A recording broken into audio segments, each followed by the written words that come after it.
You're listening to the Real Answers for First-Time Homebuyers series, a special run of episodes answering the most common questions from real renters based on thousands of buyer consultations and the latest market data over the last 18 months from everywhere on the internet. For the full series, head to the podcast library and get the answers you need to cut through the confusion of buying your first home. Let's get into it. Welcome to the show. This is the finale of the 20 most frequently asked questions by first-time home buyers. Let's wrap it up. How to Buy a Home educates, protects, and connects first-time home buyers to qualified vetted realtors in their area. Whether you're looking for DIY information or step-by-step guidance, How to Buy a Home is the #1 resource for first-time home buyers. What is happening, my inquisitive How to Buy a Homies? I'm David Sidoni, and this is part 7 of the 20 questions that you most need to clarify everything you want to know about buying your first home. We got 4 more to go, so let's wrap them up. Starting with question 17. Should I buy a condo or a townhome or a single-family home? Now, this one's a classic, and the answer's kind of a classic too. It depends. Yeah, I know. You're not going to get some cookie-cutter response from me, but I also understand that, yeah, you hate that depends. It's not my favorite answer to give, but it's the one that I've been giving for decades now. Because like most everything else in this crazy journey of first-time home buying, the right move for you is going to be based on your situation, your market, and most importantly, your long-term plans and goals with this purchase. I know that a lot of you are just curious. And when it comes to buying a condo or a townhome, that information is also on the podcast, starting back in January of 2023. That was on episode 154, and recently on episode 319.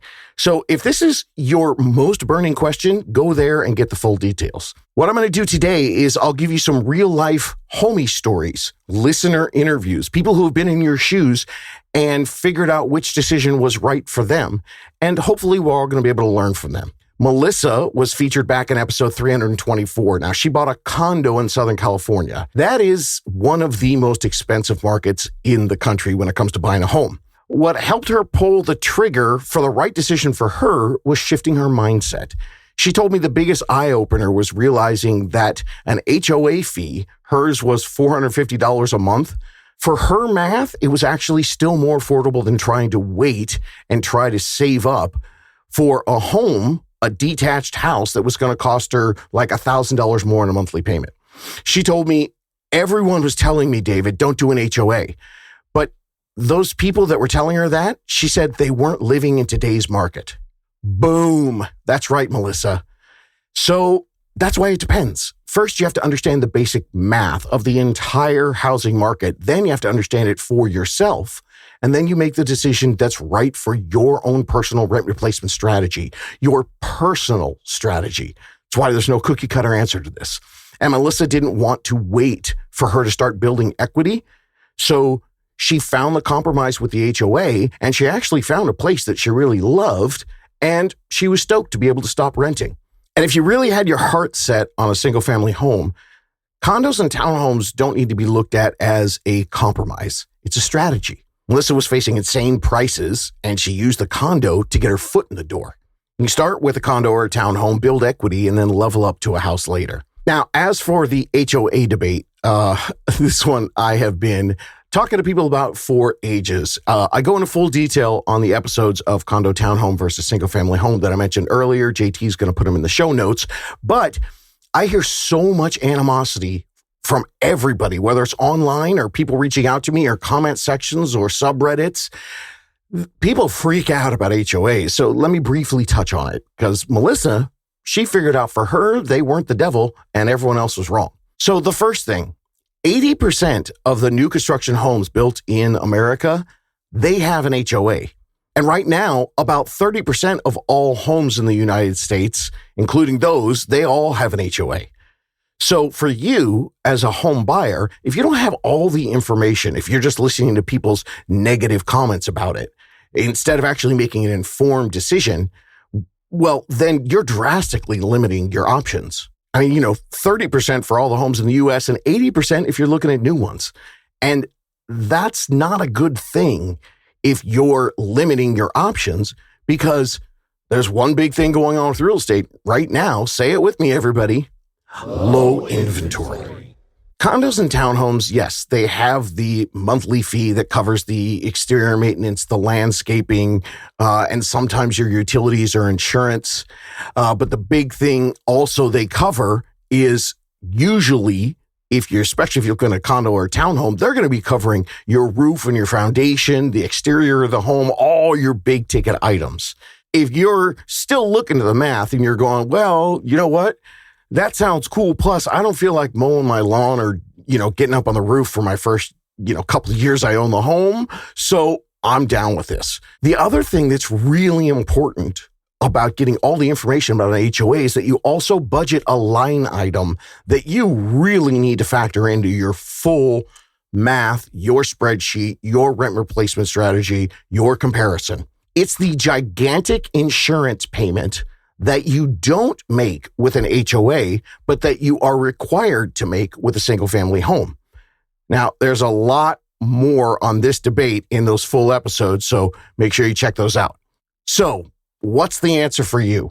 The best property, condo, townhome, or single family standalone home, that's the one that gets you out of renting and into equity. Understanding that it might not be your forever home, but maybe it's a stepping stone. You can use that right away so you stop making your landlords rich and start your own wealth journey. It's your first step, and that step is going to change everything in your life. Okay, going to question 18. How long does it take to buy a home from start to finish? All right, well, obviously buying a home isn't instantaneous. It's not Amazon. You just don't click on it, right? It's a process that can take months. And a lot of first-timers are curious, some of them even anxious about how the timeline works. I mean, I see people asking all the time, how long does it usually take to buy a house? Or if I start looking at houses now, when can I realistically close on the home? I get it. I understand why people are asking these questions. It's a practical question. If you're looking at a lease ending and you're trying to time with that, or you've got a family thing, maybe a marriage or a pregnancy, or you're going to be moving in with somebody, or maybe it's a job relocation. Understanding that timeline is really important. So when you go online and you look at the answers to this question, most of the answers you're going to find are extremely technical. They're breaking down the exact time frame of getting a loan approval, shopping for homes, and then once your offer gets accepted, the closing process. It tells you all the details on how long that's going to take. So what I'm going to do right here is I'm going to give you a humongous, enormous, redonkulously big insider secret.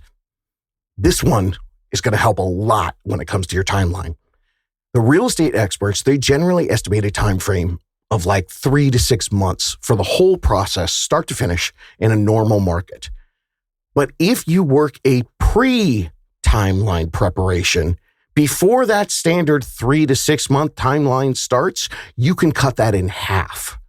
So why is that important? And how the heck do you do that? Well, okay, let's say you have a date that you want to hit because of, moving in with someone, marriage, pregnancy, job transfer, end of lease, whatever. Let's say it's 10 months from now. If you explore in this pre-preparation period, you can give yourself options to be nimble when you get ready to start writing offers.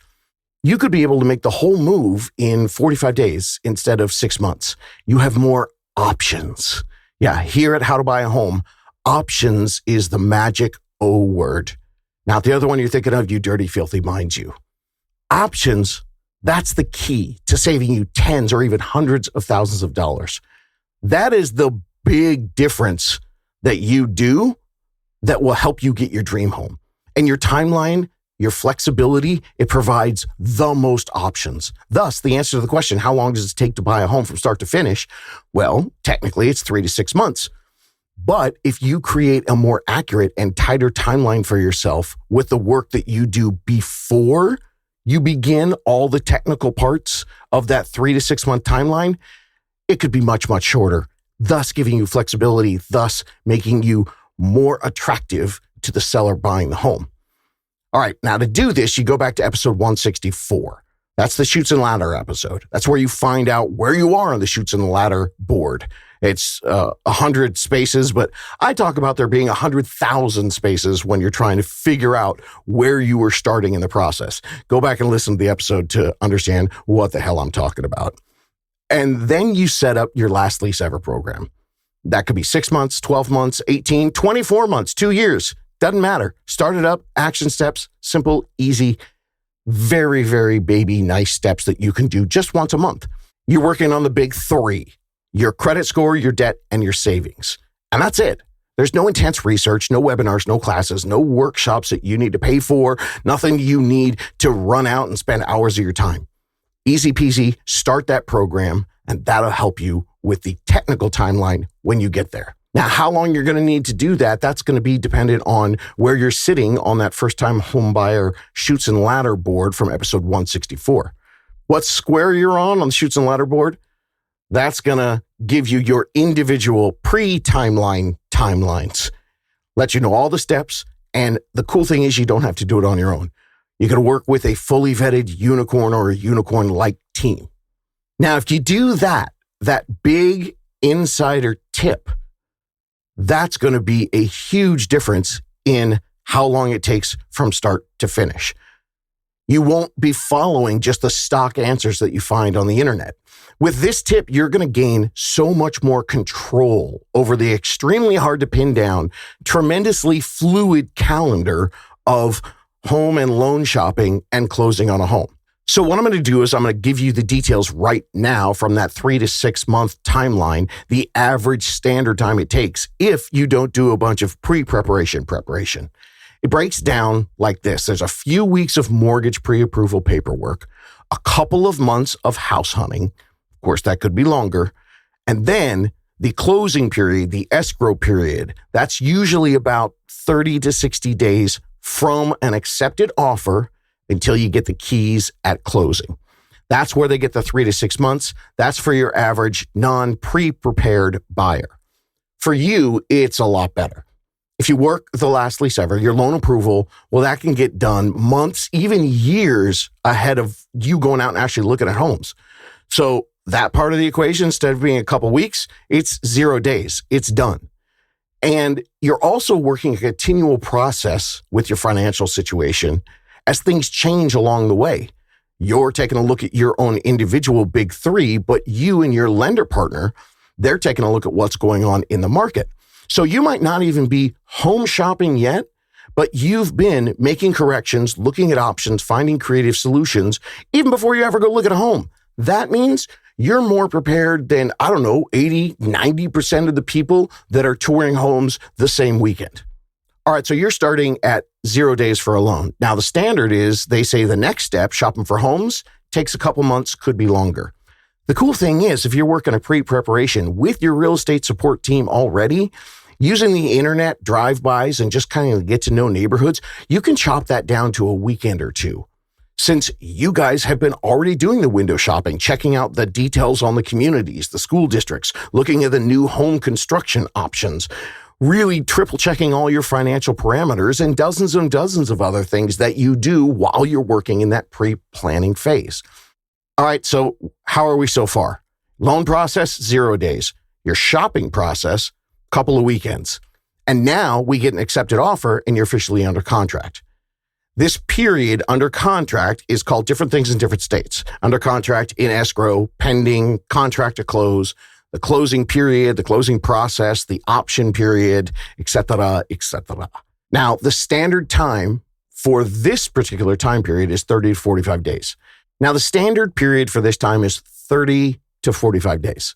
This is when you do all your due diligence, including doing the inspections, getting the appraisal, getting the title information, reviewing all those documents on the title, looking at the HOA and the HOA documents, checking out the city and state requirements and documents, all that stuff. But the bulk of your time in that period is going to be spent on your loan, getting your loan to the underwriting department of whoever is giving you the loan. So be prepared. If you do your inspections quickly, you negotiate everything you need on that, and you get everything done, you could be ready in as little as 5 or 7 days to fully commit and be like, cool, I'm in. Let's get the loan done and give me my keys. But then that's where the underwriters come in. And the bulk of that 30 to 45 days is for the loan underwriters. Now you're going, oh, okay, cool. Well, I already have my approval from my lender. Nope. The underwriters, they are not the lender that you've been working with for 6 months, a year, or 2 years. They are not the person who gave you that full loan approval. I know, I don't like it. It's deceiving. You get a full loan approval, but it can be a real kick in the groin when you find out, wait a minute, this full loan approval, now you have to send it to someone else? That's the way it works. You see, the banks can't actually get a real full approval until there's an accepted contract with a very specific property. There are so many factors and numbers and equations that go into it that the true full approval can't happen until you have an accepted offer, no matter how much work you do. So now that everyone's got their information, the bank wants to double and triple and quadruple check before they loan out hundreds of thousands of dollars. The underwriter, they do is they verify everything, all the specific information on that specific home, and they let the financial institution know, yep, this is the loan and this is the exact amount. So this isn't like a car loan. You don't have that blank check to just walk into the dealer. This is specific to which property you're buying, and it has to be under the accepted contract. So now you're dealing with an underwriter or two or three, a bunch of randos you've never heard of until you got under contract, and they're going to financially strip you naked. They're going to ask you for documentation that you've already provided to your lending team like 3 times already. It truly happens. So that's why we have that 30 to 45 days to get the full money in the wire, ready to buy the home. So here's where the magic happens. If you do the preparation, you can cut that 30 to 45 days down to sometimes 21 days, even with underwriting. I've even sometimes seen really good lenders work with the underwriters and get it down to 15 days. Now, why would you want to do that? Because what if that's what the seller wants? What if that's what the seller needs? That's a super strong negotiating tool for you. And remember, real estate all boils down to 2 things. From the seller's perspective, they're trying to figure out time or money. And the more options that you can provide for the seller on time, if that's something that becomes important to them, well, then the more willing they're going to be to negotiate on the money part, which of course works in your favor. Okay, grand totals. 0 days for the loan approval, 2 weeks to home shop, 21-day closing after you get your offer accepted. That means you could do this whole thing in 5 weeks. Now, should you do it in 5 weeks? Who knows? It's your individual thing. But if you do the preparation, well, then you have this option. And that could mean if somebody needs that, if the seller with your perfect home or a seller who's given away an incredible bargain has that home there and they need to do it in 21 days, you can pounce on it. Not to mention the fact that you can always have this in your back pocket when you're trying to time it perfectly with the end of the lease, a big life moment, job promotion, or even a vacation. And of course, you always have the option to not do it in 21 days, to take your time. Shop for homes. You got a fully approved loan that's ready to go to the underwriter. Your finances are way in order. So you can look at things for 2 to 3, 4 months. It's your call. As long as you've done this all ahead of time, you studied the market, you made the strategic decision that weighing the economic ramifications of waiting and taking your time is going to benefit you, sure. As long as you know where the market's going, where interest rates are going, and you're not going to miss anything. It's a little bit of a gamble, but you have the ability to do that when you do the preparation. You get yourself as ready as you can so you can offer the most dope daddy offer possible when something pops up. It's all about options.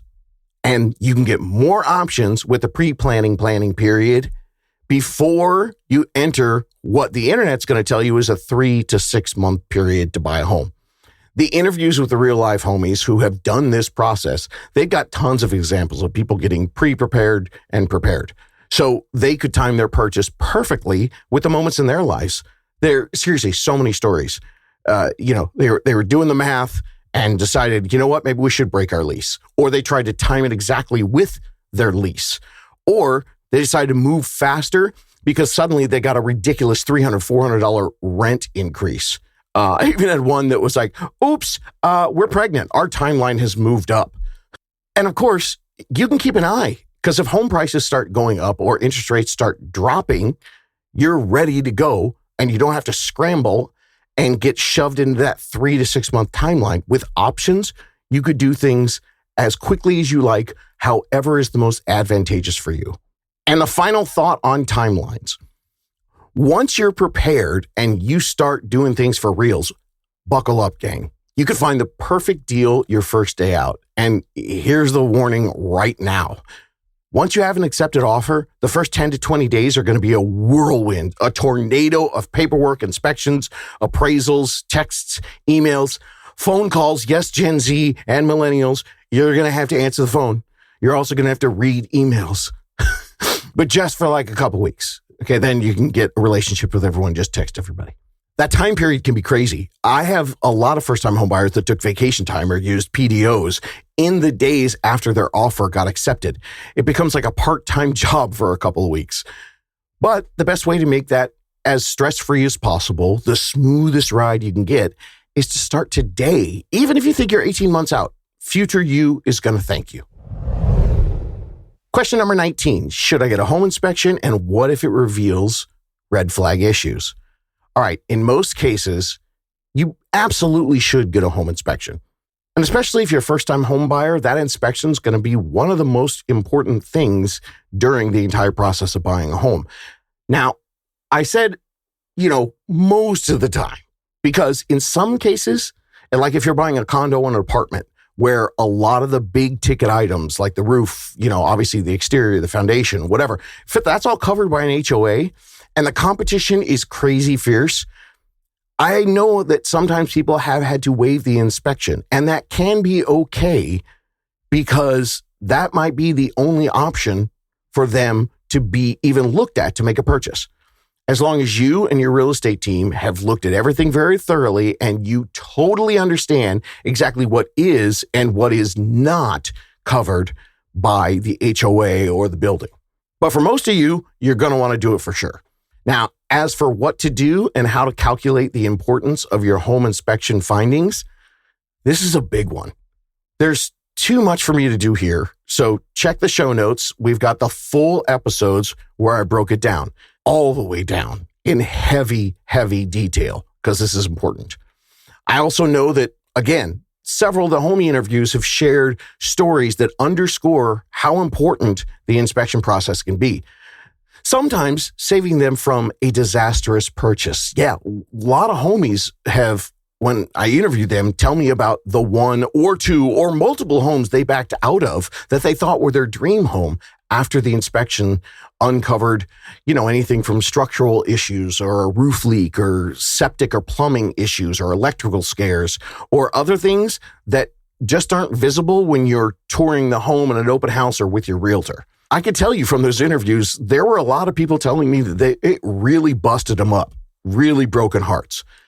But having the right team to help you know when to walk away, that is going to make sure you avoid a complete disaster later that would stomp and crush your heart, but it would also take a big chunk out of your wallet.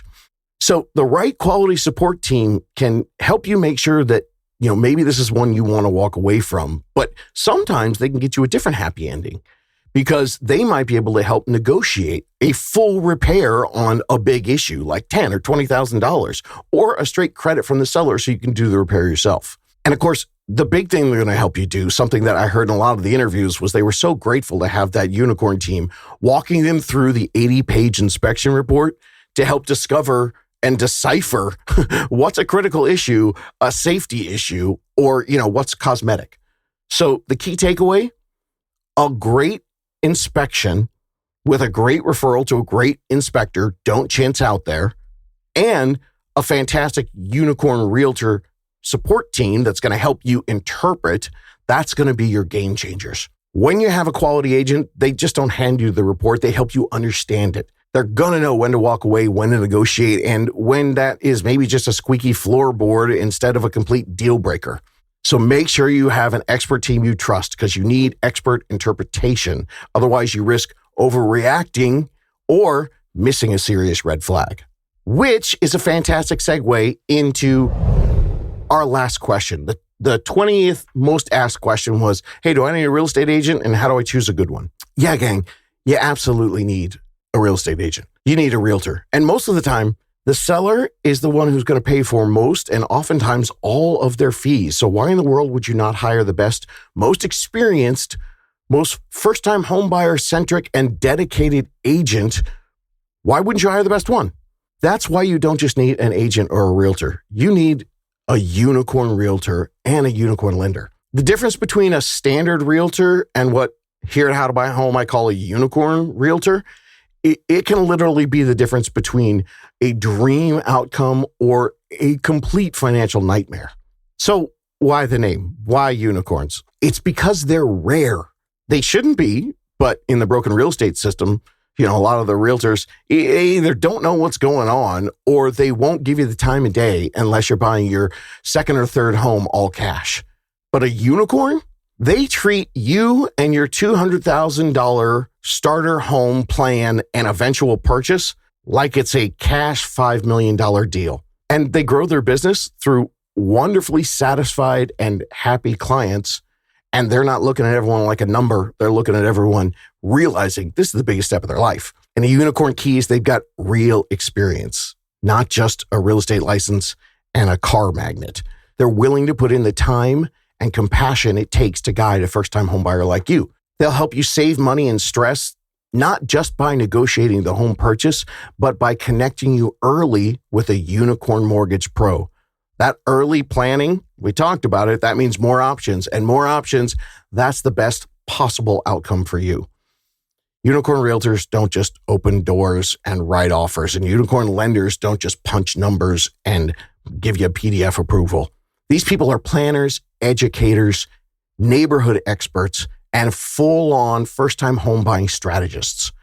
Truly, whether you use this podcast and ask me for a unicorn, or whether you go out and you find one on your own, that's totally fine with me. Whatever you do to make sure you have a unicorn-style team behind you, that's the most important part about should I use a realtor. Again, you can go to howtobuyahome.com and get one of our fully vetted elite group of unicorns, or you can go out and find one on your own. But here's the separation. Here's the 7 tips to look for. I call it unicorn spotting. 7 tips. Number 1, planning and education first. That's what they focus on.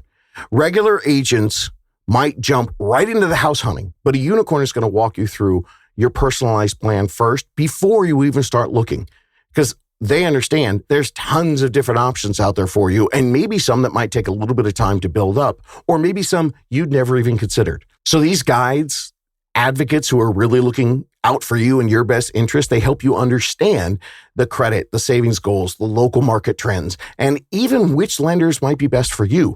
Months and months before you even go out showing, they're going to help you figure all that stuff out. They're going to make sure that you're laying the groundwork so you're not caught off guard down the road. And most importantly, so you can fully utilize all the options at your disposal. So you can do your absolute best, because buying a home, sometimes it can get a little overwhelming. Second thing to look for is local market expertise. Unicorns know their neighborhoods inside and out. They're not just picking listings off Zillow. They know which streets are going to flood, which homes sit on bad foundations, and which listings are overhyped. Their insider intelligence can save you tens of thousands of dollars and future headaches. Now, the third one is something a lot of people don't think about, but reputation. A unicorn team member, someone representing you with great local name recognition, that is huge. Yes, to the sellers, most importantly, to the agent that's representing the home that you want to buy. Because think about it. Yes, they want to get their seller the best deal, but much more than that, they want to be assured that the buyer and the agent bringing the offer are legit. Because the worst thing that can happen to a listing agent, someone selling a home, is them having to tell their seller who is got an accepted offer and is packing their bags and packing their boxes. Hey, sorry, Mr. Seller, the deal fell apart. We have to start all over. So reputation counts. Who writes your offer can be just as important as what you write in your offer. The fourth unicorn spotting tip: unicorns are not part of the 71% of agents that didn't sell a home in 2024. And they're not part of the 87% of real estate agents that only last in the business for 5 years before they quit, because they take their careers seriously and they spent countless hours honing their craft to offer the highest level of service possible. Because the saddest secret in real estate is that the minimum required to be a licensed realtor is so insanely pathetic. It's paltry. It's, minimal. So you want to make sure that you have an advanced, trained individual who's gone well beyond the minimum requirement just to get a license. And tip 5 for unicorn spotting, that's empathy and advocacy.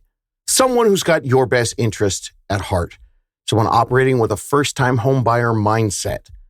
Making sure that, they're completely in tune with this process, because it could be emotional and overwhelming. And they're going to make sure that they dedicate the time that it takes to give you confidence, comfort, being able to move forward, not feeling like you're being pushed into anything without understanding the whole process.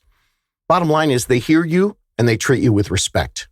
And the 6th unicorn spotting tip is strategic offer crafting. This is huge, especially in the competitive market we've got and had for the last few years. Writing an offer without overpaying, but still making sure you win the bid, that's both an art and a science. And unicorns, they come armed with all the tools I've talked about in episodes 175 through 177, like escalation clauses, appraisal gap strategies, perfectly timed negotiation, with where it is in the market, all that stuff. And they can really coach you through all the best tips so that when you're in a showdown with 12 other people, sometimes you can even get the home without being the highest priced bid, because the agent builds a strong rapport, they structure the right terms, and they understand what the seller's agent and the seller wants, and they present the cleanest offer. And the 7th tip, this is one that not a lot of people talk about. It's getting someone that does post-closing support. And it's not that hard for you to figure out. The last thing you want is to work with someone that you just become a notch on their belt, or, you're just a line item in their spreadsheet for how many homes they sold this year, how much money they made, and then they never talk to you again. But you can actually find this out pretty easily. When you're interviewing people, ask them, hey, do you stay in contact with the people after they buy the home? What do you do? Do you have events for these people? Do you do anything within the community? Do you have a list of vendors that you recommend to these people? And all that stuff they might have some stock answers for, but seriously, I'm not kidding. You can find out just by looking at their Instagram and their Facebook page and maybe some of the, the things that they do to market. Do they talk about, this is when we had a get together with all my clients because I'm still here for all my clients, helping them with contractors and, CPA recommendations and decorators and gardeners and anything else that they need. That's something you can check out early. Aftercare of a client, that shows you that someone's really got some serious good unicorn tendencies in their business. So those are the things that you're looking for. I'm not a 13-year-old girl. I say unicorn because it's rare. All those tips, there's not a lot out there. A quick truth bomb. Get ready, because Salty Dave's about to come in hot. Because I don't just talk about the unicorns because they do a better thing for you. I also talk about it to help people avoid what can be a real problem and could actually end up costing you tons of money. If you're out there and you're thinking you can do this on your own, or you're trying to find a way to game the system, you might be exploring hiring a discount agent because they offer you a kickback. Let me be real with you guys. The money that you think you're going to save is going to be absolute peanuts compared to what a unicorn realtor and a lender could help you with. Not just in the savings, but money you're going to earn down the line. And it's all going to come through the initial negotiations. And the system to hire a unicorn realtor versus one of those discount agents who might give you money on paper right away. Right now, the system is set up that the seller pays for most or all of it. So the truth bomb is, if you're looking for a deal when you hire your agent, that's like looking for a discount attorney for your murder trial because they have a Groupon, even though you have enough money to hire the best attorney. But if you're still stuck on that and that's your strategy, this is the wrong podcast for you.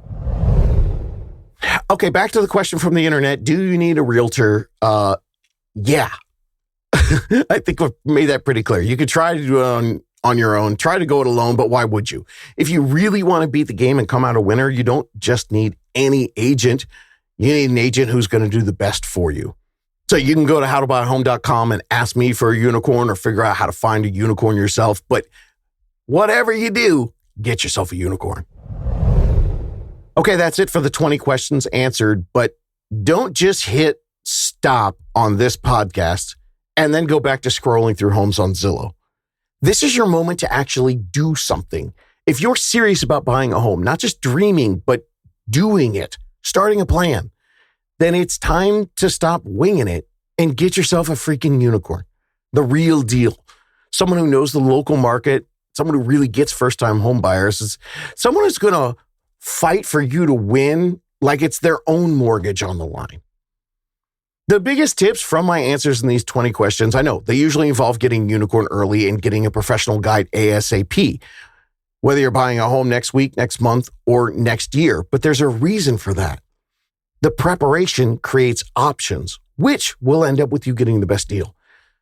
And hey, I'm going to say it one more time. This isn't a sales pitch to get you to use one of my vetted unicorns. I mean, if it was, then this would be the worst, longest sales pitch ever. I'm doing a 7-part series on answering your questions. It's a little drawn out, don't you think? We've got 350 episodes. It's the best, most intricate, and most complete tips that you can find anywhere, and it's all free. So it's not a sales pitch. My mission back in 2019 was to start a revolution, and now it's in full swing, baby. We got thousands of homies turned from renters to homeowners, and tens of thousands that I don't even know about who have used this totally free education and empowerment tool so they could be part of the next wave of home buyers doing it right. The revolution is happening, and you can get in on it too. Be better than the average buyer. Things are different. Right now, you need to be an outlier, an early adopter, an innovator. You have to be ahead of the curve with the best team in your area working hard for you and with you, way before you ever go out and start touring homes. So get on it. Go to howtobuyahome.com and hit that big old button and tell me where you are. Ask a question if you want to, but get in there, get yourself a unicorn team. I'll hook you up with a unicorn realtor and help you start building a plan that actually works. No fluff, no BS, no obligation. Right now, there are over 3 million licensed agents and only less than 300 unicorns. They're the best of the best of the best. And you can talk to them for free and decide if you want to hire them. And you could talk to them for free and decide if you want to hire them. But whatever you do, hire the best.